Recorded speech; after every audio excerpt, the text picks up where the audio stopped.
In the state of Chiapas, Mexico, lies a green inferno, the Lacandon jungle. Here, the calls of Getacean are the ruins of a city that was once the center of a universe for millions, Palenque. Its ancient name was Lacamha, the place of big waters. For 1,000 years, this city slept beneath a heavy shroud of vines, moss, and the colossal roots of ceiba trees. Its temples, once painted a brilliant blood red, faded to a spectral gray. Its kings turned to dust. Its history was erased, washed away by 13 centuries of rain and time. But one secret refused to die. It waited in absolute hermetic darkness, entombed behind a limestone wall a full meter thick. It waited for 1,300 years for the living to come and breathe its air. And that air, it would turn out, was lethally poisoned. The year is 1994. A team of Mexican archaeologists, led by the seasoned researcher Arnoldo Gonzalez Cruz, begins what appears to be a routine excavation. Their target is Temple 13, a small, half-crumbled pyramid standing in the shadow of the magnificent Temple of the Inscriptions. The very same structure where, in 1952, Alberto Ruz Lullier discovered the tomb of the greatest Maya ruler, Pakal the Great. No one on Cruz's team expected a world-shattering sensation. Temple 13 was considered an afterthought, long since looted by marauders, or perhaps merely a minor ceremonial building with no burials to find. But archaeology is a science where intuition and chance play a role no less vital than ground-penetrating radar. Clearing rubble and roots, workers stumble upon an architectural anomaly, a corridor. It is a narrow passage, deliberately and meticulously choked with stones and earth. In the language of Mayanists, this is a construction fill, a plug, a seal. It is a sign that the Maya never wanted this place entered again. They had sealed it as if to contain something terrible within, or to keep something dangerous out. Clearing the tunnel took days of grueling labor in 40-degree heat and 98% humidity. Finally, they hit a dead end, a solid limestone wall. But it was not bedrock. It was artificial masonry, sealed with a mortar that had become, over the ages, harder than concrete. They drilled a tiny hole. A fiber optic probe was pushed through. A single beam of light sliced through a millennium of darkness and revealed the impossible. An unlooted chamber, perfectly intact. Beside a central monolith, vague, unsettling outlines lay in the silent dark. History had held its breath and was now, at last, ready to exhale. As the last of the stonework was dismantled, they stepped across the threshold, not into a treasure vault, but into a surreal nightmare. It was not the glint of gold that first assaulted their senses, but a smell, a heavy, metallic presence that coated the tongue with an acrid tang, instantly catching in the throat. In the beams of their flashlights, a scene of impossible color unfolded. The entire chamber, from the floor to the vaulted ceiling, was entombed in a layer of brilliant scarlet dust. It blanketed the stone, it shrouded the sarcophagus, and it hung suspended in the air, a crimson mist, disturbed for the first time in over 1,300 years. The men began to cough, a dry, hacking sound muffled by the oppressive stillness. For some, a wave of dizziness set in. Their eyes began to burn, a searing sensation as if filled with hot sand. The archaeologists did not yet know it, but they had breached more than a tomb. They had sprung a biological trap. This was not the mystical curse of the pharaohs, whispered about in legend. This was chemistry, ancient, calculated, and utterly ruthless. Here, a global investigation begins into one of the darkest and most majestic secrets of the ancient world. We must descend into a sepulchre where every breath delivers a toxic blow to the kidneys and nervous system. We will conduct a spectral analysis of the red powder. We will restore, piece by painstaking piece, the face of a woman who had no name, but who wielded power equal to a god. And we will finally understand why the Maya transformed her final resting place into a poison reservoir, one so potent that it remains a threat after more than a millennium. The sarcophagus was the immediate focal point, but approaching it was treacherous. The floor was a carpet of the unnerving red powder. Samples were taken with extreme caution suspicions. This was no simple iron oxide, the rust of ages. It was not ochre, the harmless pigment used by ancient peoples for tens of thousands of years to paint caves and adorn their bodies. It was Cinnabar. Its chemical formula, mercury sulfide, identifies it as the most common ore of mercury and one of nature's most formidable toxins. In its solid mineral state, Cinnabar is relatively benign, but the Maya had not left it as stone. They had weaponized it. They had painstakingly ground the ore into a nano-dispersed dust, a fine, easily airborne powder. In this form, it is lethally dangerous. Upon inhalation, microscopic particles of mercury enter the lungs, are absorbed into the bloodstream, and are carried throughout the body. Mercury is a cumulative neurotoxin. It does not pass through the system. It builds, accumulating in the kidneys, the liver, and most terrifyingly, in the brain. There, it systematically destroys neural connections. It induces tremors, hallucinations, and eventually, madness. The affliction of the fabled Mad Hatter, who breathed the vapor of mercury in his trade. The final stages are organ failure and an agonizing death. The ancient Maya had buried this tomb under kilograms of the poison. This was no symbolic dusting over the body. They had literally drowned the deceased in a river of mercury. The layer of powder reached a depth of several centimeters. The question is not just how, but why. The answer reveals a dual purpose, a chilling synthesis of mysticism and pragmatism. The first reason is one of biological defense. Cinnabar is a powerful antiseptic and preservative.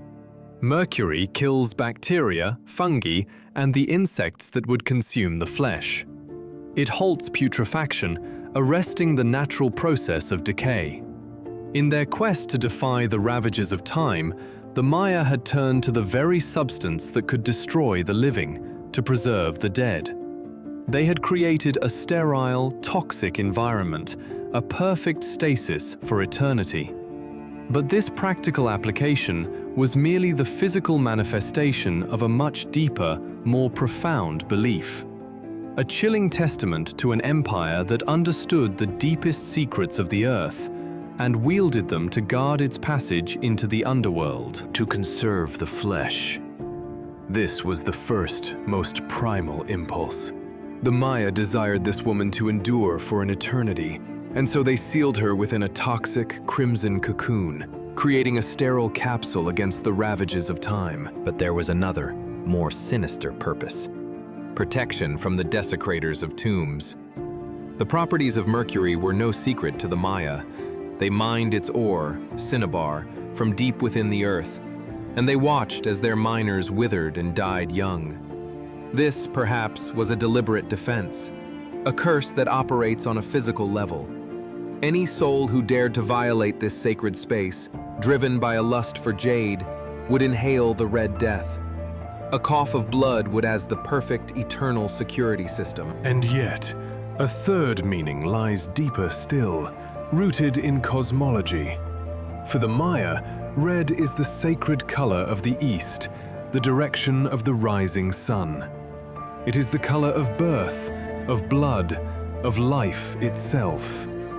By blanketing her body in this vibrant pigment, they were not merely preserving the dead, they were masking the very concept of death.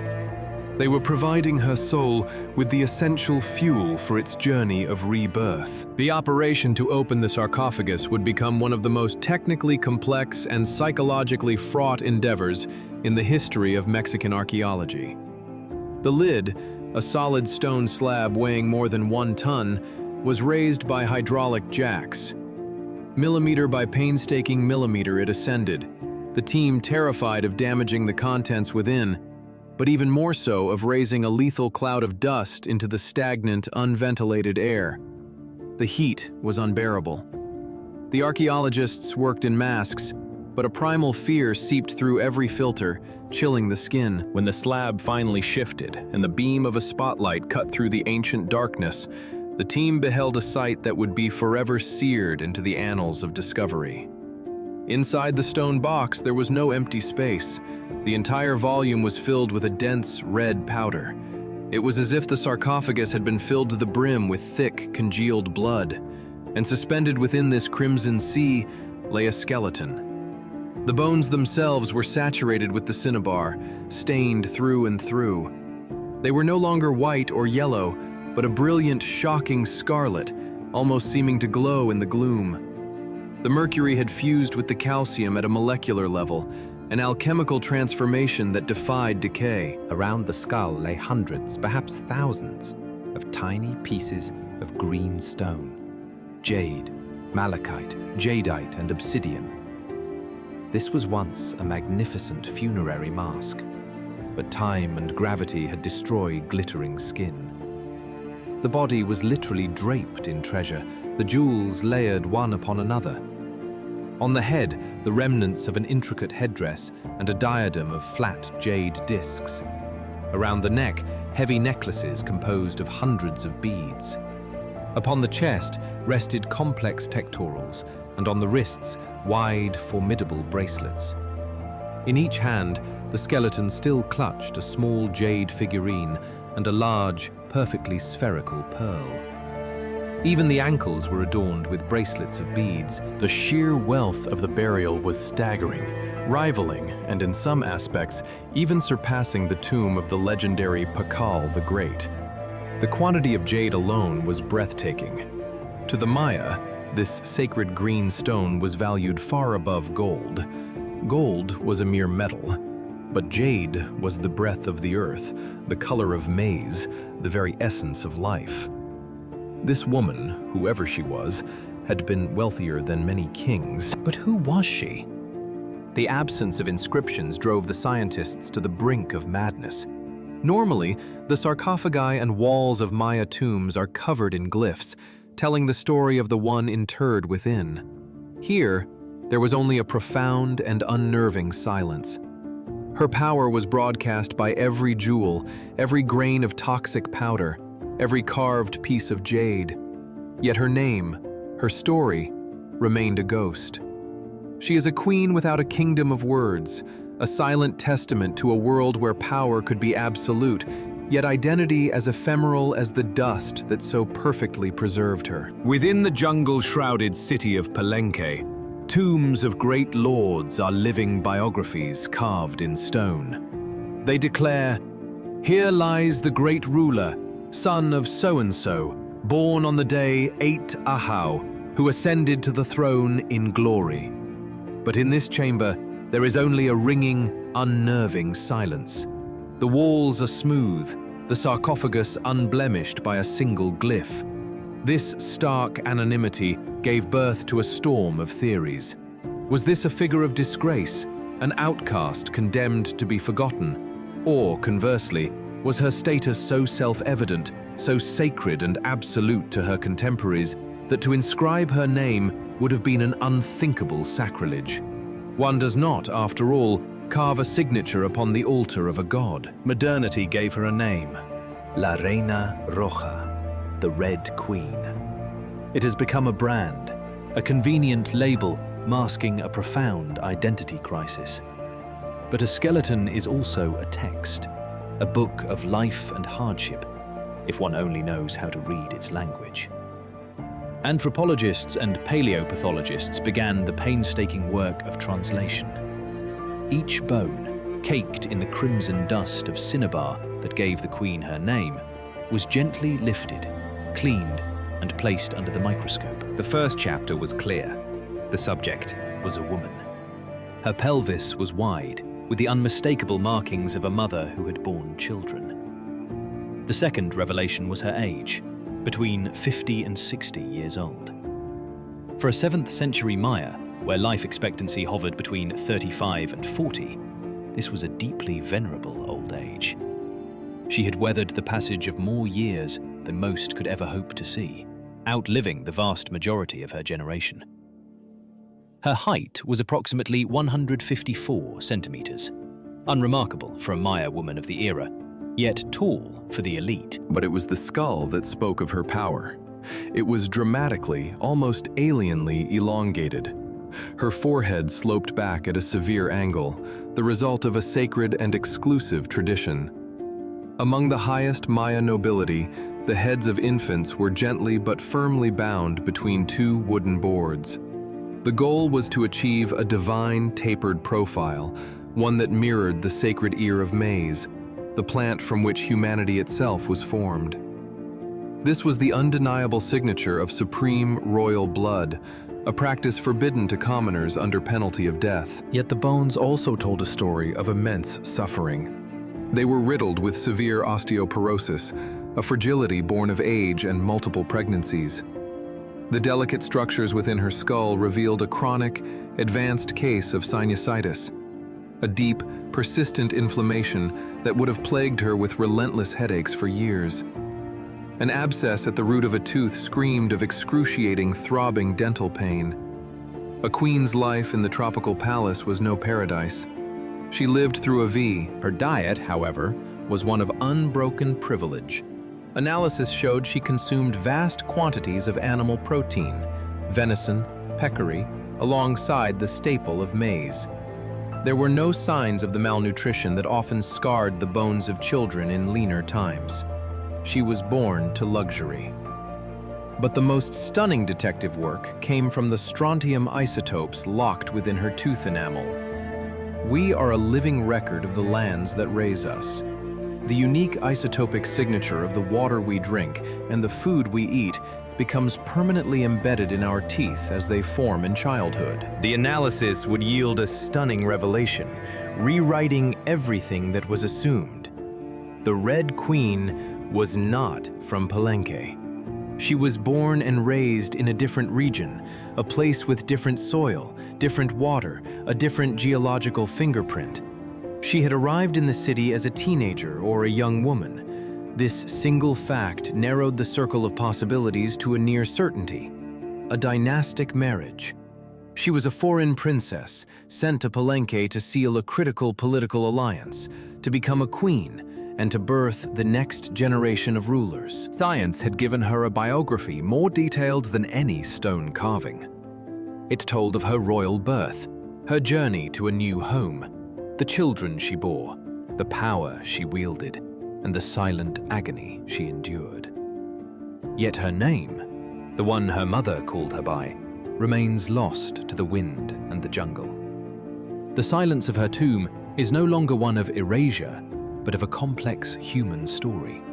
A testament that identity is not merely a name spoken, but a life written indelibly in the bone. To secure the legacy of an empire, and to finally unmask the Red Queen, science was pushed to its absolute limit. The key, it was hoped, lay hidden within the bone itself, in the delicate, spiraling code of DNA. But the task was deemed almost impossible. The very substance that had granted her its name and its unearthly preservation, the brilliant red Cinnabar, was also the guardian of her secrets. It had preserved the form of her bones, but on a molecular level, it had waged a war against her organic essence. Mercury, the soul of Cinnabar, is a powerful inhibitor of chemical reactions. In the laboratory, it acts as a silent saboteur. It blocks polymerase, the crucial enzyme that scientists use to amplify and copy DNA, in the process known as a polymerase chain reaction. The mercury, infused into the very marrow, literally shatters the genetic code, tearing the delicate strands of life apart. The first attempts to unlock her identity ended in catastrophic failure. The sensitive equipment, overwhelmed by the sheer toxicity of the samples, simply malfunctioned, its readings dissolving into chaos. The queen remained an enigma, locked away by ancient poison. But science does not stand still. Years passed. New methods of purification were developed, techniques of unimaginable precision, capable of filtering poison from truth. Armed with next-generation sequencing, a new team of researchers returned to the molecular labyrinth, and this time, they succeeded. From the toxic dust, they managed to coax ghostly fragments of mitochondrial DNA, the genetic line passed down exclusively from mother to child. The crucial comparison could now be made. The remains of the great king, Kinich Janab Pakal, were also available to science. His magnificent tomb had yielded its own secrets decades earlier. The fragments of her DNA were tested against the fragments of his. The question was simple. Were they kin? Was she his mother?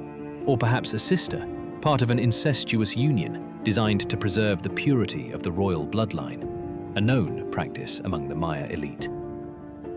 The laboratory delivered its verdict.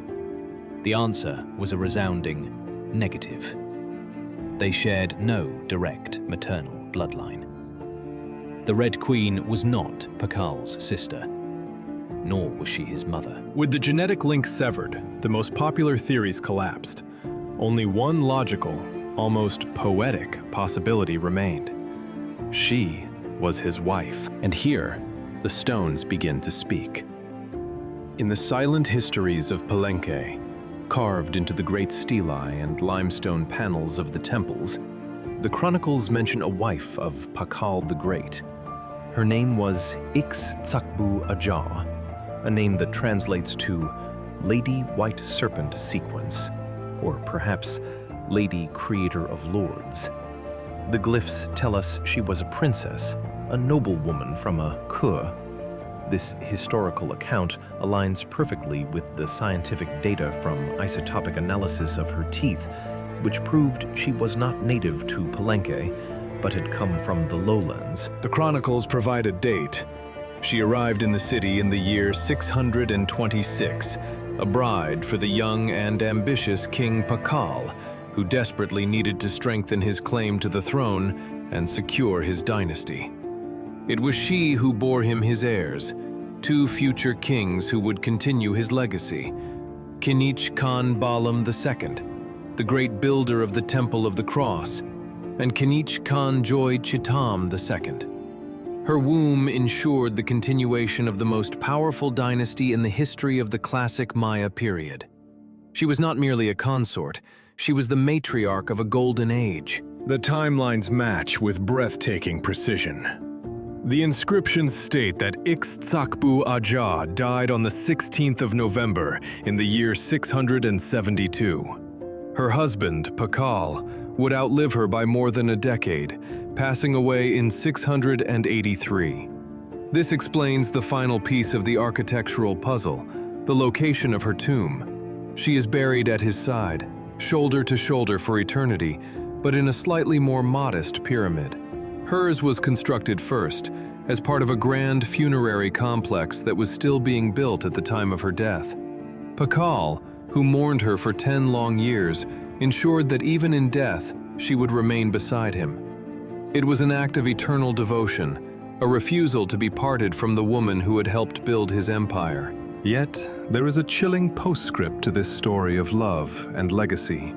Two other skeletons lay within the tomb, just outside the queen's sarcophagus. They are often forgotten in the popular retellings, but they are a key to understanding the profound drama and the terrible cruelty of this world. One was a woman, approximately 30 years of age, the other, a boy, no older than 11. Traces of the same red cinnabar were found on their bones, but far less of it. They were not lovingly encased in the powder, they were merely marked by it. They had been killed. Their presence was not an honor, but an obligation, a cold-blooded ritual sacrifice to serve their queen in the underworld. The identity of the Red Queen reveals a civilization of immense complexity, a world capable of breathtaking artistry, profound astronomical knowledge, and a love so deep it sought to defy death itself. But the crimson powder that coats her bones tells another story. It is the color of royalty and the color of blood. It is the symbol of her eternal life and the marker of their violent deaths. In the silent darkness of the tomb, we are reminded that the glories of the past were often built upon a terrible price, an echo of a life given and lives taken to pave a path into eternity. Within the sealed confines of the tomb, a final, brutal act had been performed. This was a ritual murder, staged in the very chamber of the dead. Analysis of the woman's remains reveals deliberate marks upon her ribs, incisions consistent with the opening of heart. The boy beside her, perhaps, met a quieter end, either by strangulation or poison. They were not afforded the dignity of a coffin, but were arranged on the cold stone floor at the foot. To the modern eye, it is an act of unconscionable cruelty. But for the Maya of the 7th century, it was a matter of grim theological necessity. These two were not mere victims, they were companions, designated Sayak Pamps. The Maya believed the path to the underworld, to the dark realm of Xibalba, was a treacherous and protracted odyssey. A royal personage, accustomed to a life of service, could not be expected to undertake such a journey alone. They required aides, guides, and a retinue. These two individuals were dispatched to serve Ixtzakbu Ajah in the world of shadows, to prepare her celestial meals, to dress her in ethereal finery, to carry her burdens, and to shield her from the demons that lurked in the eternal twilight. Their very souls were meant to be a source of energy, a spiritual fuel for her voyage. DNA. Analysis of these sacrificial attendants offers a heartbreaking clue. They were locals. They may have been beloved palace servants, willingly offering their lives, or perhaps high-status captives taken in war, their existence a final, terrible tribute. Their lives were a currency, spent to purchase eternity for their queen. This knowledge casts a profound darkness over the entire tableau. The tomb of the Red Queen is not simply a crypt, it is a diorama of a double homicide, a scene of devotion and death, frozen for 13 centuries beneath a veil of toxic, crimson poison. Of all the treasures interred with her, it is the mask that commands the most attention, a masterpiece of ancient art and modern restoration. Once the skull was painstakingly cleansed of the cinnabar dust, conservators were faced with hundreds of minute fragments of green stone. It was a three-dimensional puzzle with no picture for guidance. The Red Queen's mask is strikingly different from that of her husband, the great Pakal. His was crafted from luminous jade, hers from deep green malachite. This distinction is more than aesthetic. Malachite is not found in the geology of the Palenque region. It had to be brought from afar, perhaps from the distant coast or the highlands of central Mexico. It was a rare and costly import, a further testament to her elevated additions, her sacred stones. The eyes of the mask are fashioned from polished black obsidian, with the pupils and sclera articulated from pristine white seashell. To gaze upon the reconstructed face in the museum is to feel an unsettling presence. It is not a vacant stare, but a living, piercing of life. For the Maya, this was no mere funerary ornament. It was an instrument of spiritual salvation, a new face for the afterlife. They believed that upon death, the flesh decays and the individual essence, the self, begins to dissolve. The mask, carved from eternal, undecaying stone, served as a replacement.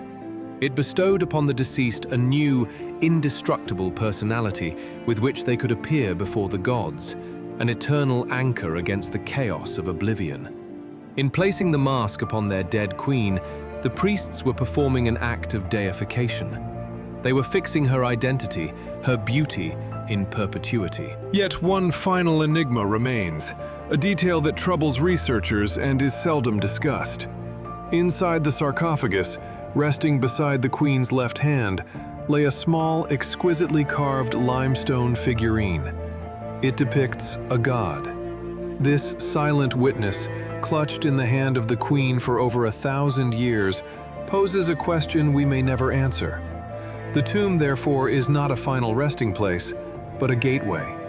It is a testament to the profound belief that death was not an end, but a perilous journey. A journey for which no price, even the lives of others, was too high to pay for the eternal passage of a queen. This was not the effigy of a simple god of maize or rain. This was Kawil, the lightning god, the divine patron of dynasties.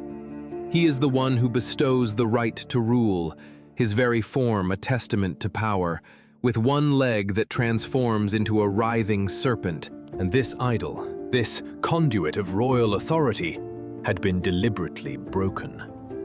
The head was severed from the body. Why would a king place a shattered god of power into the tomb of his beloved wife, the mother of his heirs? The question hangs heavy in the sealed air of the sarcophagus, a riddle whispered across the centuries. The answer could point to a kingdom in turmoil, a political crisis at the very moment of her death, perhaps born of the relentless wars with Ar for the future of their lineage. Or perhaps it was something far more intimate, a personal act of the great king, Kinich Janab Pakal himself. A symbol that with her passing, a part of his own power, a fragment of his strength, a measure of his light, was broken and had died with her. A confession carved in stone that without her, his scepter was no longer whole. That she had been the bedrock of his reign, and now that foundation was fractured. This single broken object transforms the dry archaeological record of a dynasty into a raw and resonant human drama. One can almost see him, the great Pakal, builder of an empire, the architect of Palenque's golden age, standing over the body of his wife. He would have been breathing the acrid, toxic vapors of mercury rising from the cinnabar that coated her remains, risking his own life to perform this final rite. He cast the broken god into the tomb, a final farewell to the partner who had stood by his side for half a century. It is a moment of profound intimacy that has survived a millennium. The discovery of the Red Queen's tomb overturned our entire understanding of the role of women in Maya civilization. Before, in the middle of the 20th century, it was widely believed that they were merely shadows behind great kings, their purpose confined to bearing heirs. But the evidence here spoke a different truth.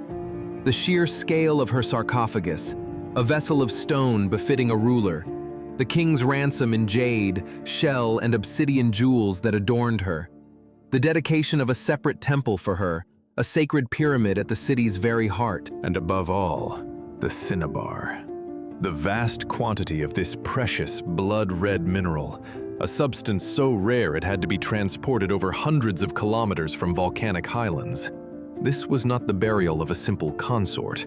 This was the interment of a co-ruler, a matriarch. Genetic analysis later confirmed what the grandeur of her burial suggested. It was her lineage that continued to rule Palenque. Pakal was a titan, a man who lived for 80 years and shaped an era. But it was the ancient blood of his queen, Ixtzakbu Ajah, that granted true legitimacy to their children. Today, the skeleton of the Red Queen has returned home. After long years of study in the laboratories of Mexico City, she rests again in Palenque, housed in a special climate-controlled sanctum within the Alberto Ruiz Lullier Museum, not far from where she was unearthed. The cinnabar is still upon her bones. To remove it completely is impossible. It has permeated her very essence, a permanent crimson stain. The queen will forever be red. Her discovery reminds us that archaeology is not merely the romance of Indiana Jones. It is a dangerous, dirty, and often toxic science. In breathing the dust of ages, we risk inhaling the demons of the past, quite literally. The cinnabar in Palenque's tombs was a message across time, a potent warning: do not touch. This belongs to eternity. It is sacred, and it is deadly. But we did touch. We broke the seal. And thanks to the courage, or perhaps the scientific recklessness, of Arnaldo Gonzalez Cruz and his team, we now know the face of the woman who stood beside the throne of the most powerful king of the Maya. We now know that in the ancient world, love, death, and power had a color. And that color was red. The color of blood, the color of a king's grief, the color of a toxic, unyielding immortality. The chronicle is closed, yet a crimson haze, the dust of a forgotten poison, still clings to the canopy. It is a presence unseen but deeply felt, a silent sentinel, forever guarding the slumber of its lost queen. One must wonder what other virulent secrets lie dormant beneath the emerald veil of the surrounding hills, in lands where the archaeologist's spade has yet to break ground. For the jungle is a jealous guardian of its mysteries. It has long memories and a history of vengeance against those who would plunder its past without reverence.